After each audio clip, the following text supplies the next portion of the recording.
திமுகவோட அழிவு காலம் ஆரம்பித்து விட்டது. இனி உங்களால தமிழ்நாட்டை ஆள முடியாது. விஜய் இப்போ அரெஸ்ட் பண்ணுங்க அப்பெல்லாம் போடும் போதே நாங்கெல்லாம் ஜல்லிக்கட்டு மாதிரி உட்கார்ந்து போராட்டம் எல்லாம் பண்ணிடலான்ற அளவுக்கு நாங்க பிளான் பண்ணிட்டோம். 200 பெரியார் இல்ல 400 பெரியார் வந்தாலும் முடியாதுடா. எதுக்கு? உங்களை திருத்துறதுக்கே. மேல கைய வச்சு பாருங்க அப்படின்ற அளவுக்கு அவ்வளோ பிடிக்கும் ப்ரோ அவங்கள. ஐயோ, ஒரு பைத்தியக்கார பைலட் மாட்டிட்டு பாடு.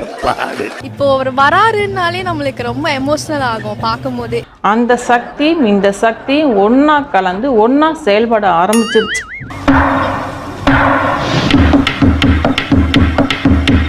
என்ன இருந்தாலும் எப்படி இருந்தாலும் ஆல்வேஸ் விஜய் டிவிக்கு தான். தப்பா தெரியலையா? அப்படியே விட்டுரு, என்ன விட்டுரு விட்டுரு விட்டுரு. எக்ஸ்பெக்ட் பண்ணவே இல்லை விஜய் வருவாருன்ட்டு. ஸோ ஒரு வந்ததுக்கு அப்புறம் எக்ஸ்பெக்டேஷன் ரொம்ப அதிகமாயிடுச்சு. இப்போ அடுத்து எங்களுக்கு ஒரு ஜெயிச்சா ரொம்ப பிடிக்கும். எனக்கு வர்ற ஆத்திரத்துக்கு இவனை 2 சொருகிட்டு உள்ள கூட போயிருவேன் சார். அது கூட பரவாயில்லடா. எங்களுக்கு ஓட்டு போட்டு வெற்றி பெற வைத்த மக்களுக்கு நன்றி போஸ்ட் அடிச்சு அதை ரிசல்ட்டுக்கு முன்னாடியே ஒட்ட வச்சுக்க பாரு. அது மட்டும் என்னால தாங்க முடியலடா. எஸ்ஐ சார், ஐயோ இங்க பாருங்க சார், ஒரே பைத்தியங்களா இருக்கு sir. Sir SI sir, SI ஒட்ட நாயாரா நீங்களா? இல்ல வேற நியாயமே உங்களுக்கு எல்லாம் கிடையாதாரா? சோமாரிக்கு சோறு துப்புன சோமாரினி, கேப்பாய்க்கு கேரிய துப்புன கேப்பாரினி. ஓ மண்டவரத்துல தண்டவரத்து கேட்டுக்க வேண்டாம், ஜாகிரதை. ஒரு மனுஷனை புடிச்சு இத்தனை பேர் தொங்குறீங்களே காசுக்கு வேண்டி. இல்ல காசுக்கு வேண்டி நீங்களே இப்ப வீட்டுல இருக்கிற பொம்பளைகள் எல்லாம் குடியா கூட கொடுப்பீங்க? எடுபட்டு நாயங்களா? அதாவது இந்த உலகத்திலேயே ஒன்ன மாதிரி அயோக்கிய பைய கிடையாதுங்கிறீங்க. இல்ல நீ சோத்தத்தா திங்கிற தட்டுல வேற ஏதாச்சும் நரடி கொடுப்பீங்க. ஏன்னா பரதேசி நாய ஈனத்துக்கு பிறந்தவன நல்லவளுக்கு பிறந்திருக்க. எனக்கு தான் கொடுக்கணும். உங்களுக்கு எப்படி சார் தோணுச்சு? மூஞ்சி சார், மூஞ்சி. சில மூஞ்சிகளை பார்த்தாதான்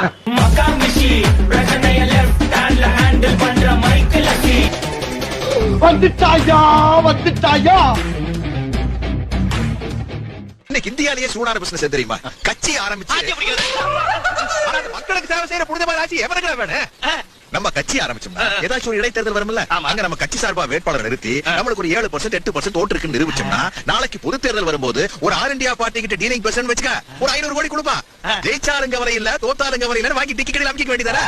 இந்த பரிவாருக்கு தெரியுங்களா? இந்த சாட்ட புறம்போக்கு நாய்க்கு நிஜமாவா? இந்த பிச்சை எடுக்கிறான் பாத்தியா, அவனோட தம்பிக்கு பிச்சை படுறத கிடைக்காத நம்ப வச்சிருக்க மண்டை உடைச்சு முடியாது. போயா புறம்போக்கு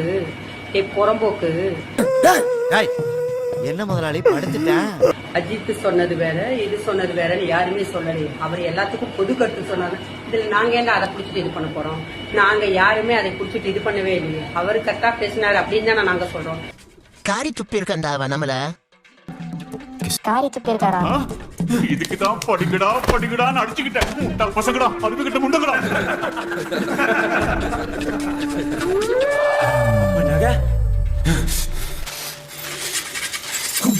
மாஸ்க் காட்டுறேன்னு சொல்லி கூட்டத்தை கூட்டுறதுல பெருமை இல்லடா தற்குறி. சரி ஊர்ல போற வர தற்குறிங்க எல்லாம் நாட்டு ஆளணும்னு ஆசைப்படுது. ரொம்ப ஆட்டாடுற, இதுல சோகங்கள் வேற. சினிமாவை ஒரு என்டர்டெயின்மெண்டா மட்டும் பாருங்க, நடிகனா மட்டும் பாருங்க. கண்ட தற்குறியை எல்லாம் தலைவனா ஆக்கிறாதீங்க. என்ன கண்ணெல்லாம் கலங்கி இருக்கு? ஒட்ட நாயாரா நீங்களா? இல்ல வேற நியாயமே உங்களுக்கு எல்லாம் கிடையாதாரா? அதாவது இந்த உலகத்திலேயே ஒன்ன மாதிரி அயோக்கிய பைய கிடையாதுங்கிறீங்க. ஒரு மனுஷனை புடிச்சு இத்தனை பேர் தொங்குறீங்களே காசுக்கு வேண்டி. இல்ல காசுக்கு வேண்டி நீங்களே இப்ப வீட்டுல இருக்கிற பொம்பளைகள் எல்லாம் குடியா கூட கொடுப்பீங்க? எடுபட்டு நாயங்களா? கட்டசி மாவுல சுட்ட குட்டி தோசமா இருந்துகிட்டு தாய் இல்லாத புள்ள மாதிரி எப்ப பார்த்தாலும் அலையில அடிக்கிற. இவ்வளவு கேவலமாவாடா போறீங்க காசுக்கு வேண்டி பீதிங்க இருக்க வேண்டி? மானங்கட்ட நாயாரா நீ எல்லாம்? ஏன் உங்க அண்ணன் நிதி திருத்துற ஊரா ரவுண்ட் அடிச்சிட்டு இருக்கானே, அதுல உனக்கும் தானே பங்கு? அமைச்சரே, இதெல்லாம் ராஜ்யசபையில் சகஜம். சில்லற நாயங்களடா எடுக்கிறது பிச்சை. இதுல எதுக்குடா இவ்வளவு பில்டப்ல விட்டுட்டு இருக்க? கரெக்டா கண்டுபிடிச்சாயா? இதுல நீ என்ன சொன்னா ஆதரவு அர்ஜுன் அப்படியே பொங்கல நாங்க இவனுக்கு 2 பேர் எதுக்குடா திருந்தணும்? தப்பே செய்யாத நாங்க திருந்தணுமா? நீ பிறந்ததுல இருந்து எப்படிதானா பிரேம்? அப்படி என்னடா சொல்லிட்டே எப்படி நீங்களும் திருட்டுத்தனம் முளமாரித்தனம் முடிச்சு வைக்கத்தனம் எல்லாத்தையும் குத்தைக்கு எடுத்த நாய்ங்க நீயும் ஒரு பொட்டை உன் அண்ணன் ஒரு பொம்பளை போச்சு நாய். என்னப்பா வெறுப்பேத்துக்கிறாயா? நீங்கெல்லாம் வந்து இவ்வளவு கெத்தா தெரியும் போது நாங்க வந்து எங்களுக்கு திருந்தருக்கு என்னடா தப்பு செய்யணும்? நாங்க தப்பே செய்யலையே, தப்பு செய்யாம நாங்க ஏன் திருந்தணும்? ஏன் ஃபாதர் அழுறீங்க? இப்படி ஒரு சுச்சுவேஷன்ல எப்படிமா அழுவாம இருக்க முடியும்? கரெக்ட். வாய் விட்டு அழுவ முடியாம என் பின் விளைவு நினைச்சு நான் அழுகுறமா? மரமண்ட மூதேவி பிறந்த எடுபட்ட நாயே, உனக்கெல்லாம் ஏதாச்சும் அறிவு இருக்கா? மூஞ்சில பூரா விட்டுருவேன். இல்ல நீ சோத்தத்தா திங்கிற தட்டுல வேற ஏதாச்சும் நரடி போட்டு பண்ற? ஏன்னா பரதேசி நாயே, ஈனத்துக்கு இவளுக்கு பிறந்தவன நல்லவளுக்கு பிறந்திருக்க. இந்த விஷயம் வெளியே தெரிஞ்சா உங்களை குடும்பத்தோட க்ளோஸ் பண்றானுங்க சார். சக்கரை புறம்போக்கணும் அன்னைக்கு அப்படியே கழட்டி என்ன கழட்டி தக்கணும்? உங்களுக்கு என்ன மைத்திக்கிட கழட்டி தக்கணும்? அவர் மக்களுக்கு தான் நல்லது செய்ய வந்திருக்காரு, மக்களுக்கு மட்டும்தான் நல்லது செய்ய வந்திருக்காரு. எனக்கு தான் கொடுக்கணும். உங்களுக்கு எப்படி சார் தோணுச்சு? மூஞ்சி சார் மூஞ்சி. சில மூஞ்சிகளை பார்த்தாதான். உன மாதிரி எச்சி பொறுக்கி எலும்பு பொறுக்கி எடுபுடி நாய்க்கு இந்த கொத்தடிமை நாய்களா இருக்கீங்க பத்தியா? ஒரே கொத்தடிமை நாய். அந்த கொத்தடிமை நாய்களுக்கெல்லாம் நாங்க ஒண்ணு நல்லது செய்யணும், மக்களுக்கு செய்யறதுக்கு. ஒண்ணு பண்ண சொல்லு. அவன் பேர்ல இருக்க தோட்டம் துறவு பங்களாலாம் என் பேர்ல எழுதி வைக்க சொல்லு. நானும் அவனுக்கு மரியாதை கொடுக்குறேன். நல்ல மக்கள் அவரை நம்பி யாரு இருக்காங்களோ அவங்களுக்கெல்லாம் அவர் நல்லது செய்யத்தான் வந்திருக்காரு. ஏன்னா புறம்போக்கு நீ இப்படியே பேசிட்டு இருந்தேன்னு வச்சுக்க, அன்னைக்கு உங்க அண்ணனுக்கு பொது இடத்துல வந்து உங்க அண்ணன் ஒரு நாடகம் போட்டு மயக்கம் போட்ட மாதிரி ஒரு நாடகம் எல்லாம் போட்டா பாத்தியா? அது மாதிரி வாங்கி கட்டிட்டு போயிருவீங்க. மரியாதையே பேசிக்க.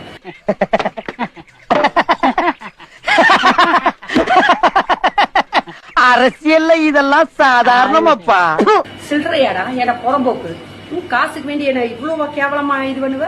என்னமோ என்ன மைத்துக்கு திருந்தணும்? தப்பே பண்ணாத நாங்க திருந்தணும், நீங்க தப்பு பண்ணிட்டு பெரிய மயிலாட்ட உட்காந்து பேசுவீங்களா? வேணாண்டா, தப்பு பண்றேன். எப்படி ஆட்சி வந்து உங்களை வந்து அவங்க எதுவும் செய்ய மாட்டாங்க. நாங்க ஏதாச்சும் தப்பா பேசணும் எங்களை வந்து வாரி கட்டிட்டு இது பண்ணிடுவாங்க, மிரட்டுவாங்க. எங்களை புடிச்சு நாங்க யாருக்காச்சும் இதா பேசினா, எங்க அண்ணனை பத்தி பேசினா அதை நாங்க தப்புன்னு சொன்னா நீங்க எங்களை எல்லாம் மிரட்டுவீங்க, இது பண்ணுவீங்க. எதுக்கு உன காரி துப்புறதுக்கா? ஆனா உங்களை எல்லாம் ஒண்ணும் செய்ய மாட்டாங்க. நீங்க எவ்வளவு வேணா பேசலாம், ஏன்னா அந்த அளவுக்கு வந்து உங்களுக்கு ஆட்சி அதிகாரம் வந்து உங்களுக்கு பலப்படுத்தி வச்சிருக்காங்க. அப்படித்தானே? எனக்கு விஜய் தான் பிடிக்கும். என் வீட்டுக்காரை விட எனக்கு த்ரிஷா தான் பிடிக்கும்.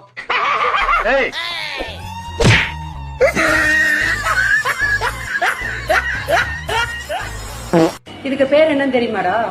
வேற அசிங்கமா ரொம்ப கேவலமா சொல்லுவேன். சரியாடா ஈனநாயே, உனக்கு வெக்கமானல ஈனப்பிறவியடா. உன்னோட பொறப்பே கேவலமான பொறப்பாட்டு இருக்கு. அதனாலதான் இவ்வளவு மோசமா நீ போயிட்டு இருக்கேன்னு நினைக்கிறேன். ஏன்டா எச்சு கொடுத்தி தெல்லவாரி நாய். நான் சொல்றேன்டா, இருந்தாலும் சொல்றேன். என்னோட ஒப்பிக்கு ஒத்த நீக்க தயாரா? என்னடா உனக்கு எனக்கு ஒரே ஒரு வித்தியாசம்.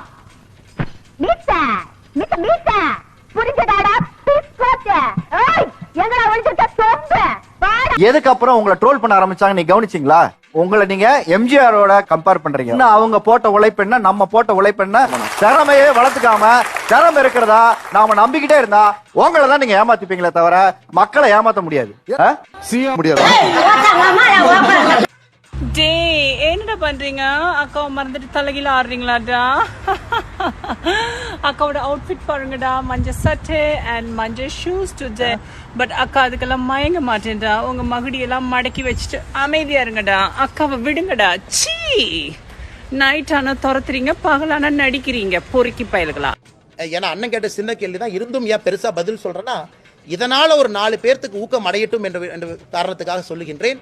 அதனால் நன்றாக வாழுங்கள், நிம்மதியாக வாழுங்கள், உங்களுடைய சொந்த காசுல வாழுங்க. என்னப்பா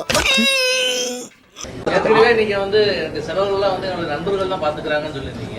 இவன் ஒருத்தன் அமுக்கிற இடத்துலயே அமுக்கி கைய கலட்டிடுவான் போல் இருக்கு. பிளாஷ்பேக். டீசல் வந்து கட்சி கொடுக்குது, வீட்டு வாடகை நண்பர் கொடுக்குறாரு, 3 பிஏக்கு 3 கம்பெனில இருந்து சம்பளம் போடுறாங்க. என்னால அதெல்லாம் அஃபோர்ட் பண்ண முடியாது.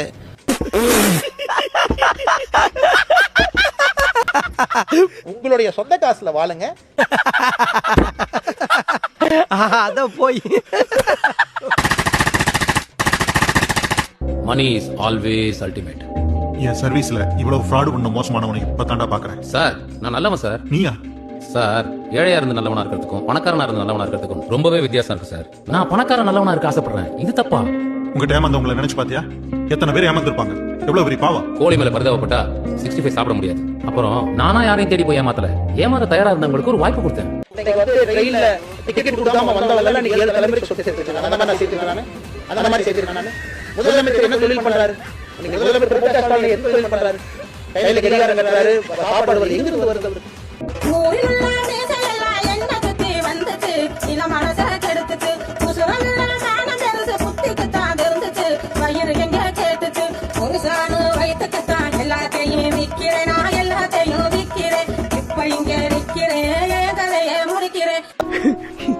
எவ்வளவு கேவலமான பிறவிங்க இல்ல நம்ம.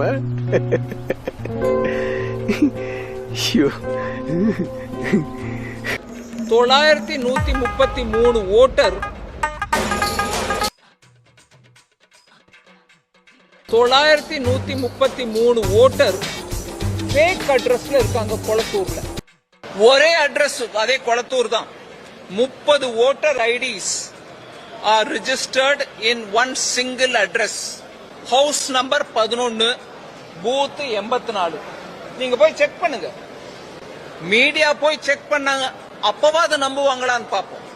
அது அங்க போலி வாக்காளர் இருக்கு, இங்க போலி வாக்காளர் இருக்குன்னு சொல்லிட்டு அதுக்கு ஒரு உதாரணமா கொளத்தூர் தொகுதியில ஒரே வீட்டுல 30 ஓட்டு இருக்குன்னு இங்க கூட சொன்னாங்க. ஏற்கனவே இது தெளிவுபடுத்தப்பட்டிருக்கு. அதாவது கொளத்தூர் தொகுதி ஆண்டாள் அவென்யூவில் உள்ள 11ஆம் எண் என்பது வீடு தனி வீடல்ல, அது ஒரு அடுக்குமாடி குடியிருப்பு பகுதி. வாக்குச்சாவடி எண் 84 விவரங்களின்படி வரிசை எண் 40 முதல் 75 வரையில் உள்ள வாக்காளர்கள் 11 எண் கொண்ட AS வீனஸ் கோர்ட் அடுக்குமாடி குடியிருப்பில் வசித்து வருகிறார்கள். இதில் ரஃபி என்பவரின் பெயர் வரிசை எண் 50லும் 52 கணவர் என்கிற இடத்திலும் இடம்பெற்றுள்ளது. மேலும் வரிசை எண் 348 382 ஆகியவற்றில் தந்தை என்கிற இடத்திலும் இடம்பெற்றுள்ளது. ஆனால் இவர்கள் சொல்வது போல ரஃபி என்கிற பெயரில் 3 வாக்காளர்கள் இல்லை அப்படின்னு தெளிவுபடுத்தியிருக்காங்க. அதுக்கப்புறம் இவங்க அதே ஃபேக் நியூஸ் தான் வச்சு பரப்பிக்கிட்டு இருக்கு. ஒரு நாட்டோட நிதியமைச்சருக்கே கணக்கு தெரியலையா? இவங்க எப்படி பட்ஜெட்டை தாக்கல் செய்யறாங்க? மனசுக்கே சரியே இல்லை. ஏதாட்டு வாய்தோன்னு பேசணும்னா ஏதாட்டு பிரச்சனைவே நிக்குது. அதான் கொஞ்ச நாள் இன்னும் மௌன ராகத்துல இருக்க போறேன்.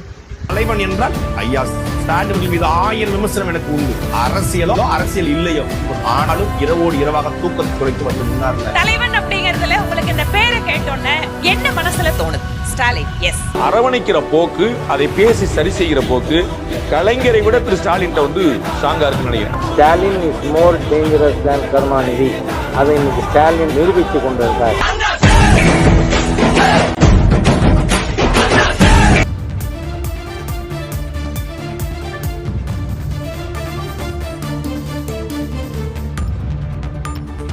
அவன் வேலுவோ ஒன்னா இருந்தானுங்கன்னா அது அன்பு உயிருக்கு ஆபத்து. என் பொண்டாடி குளிக்கும் போது எட்டி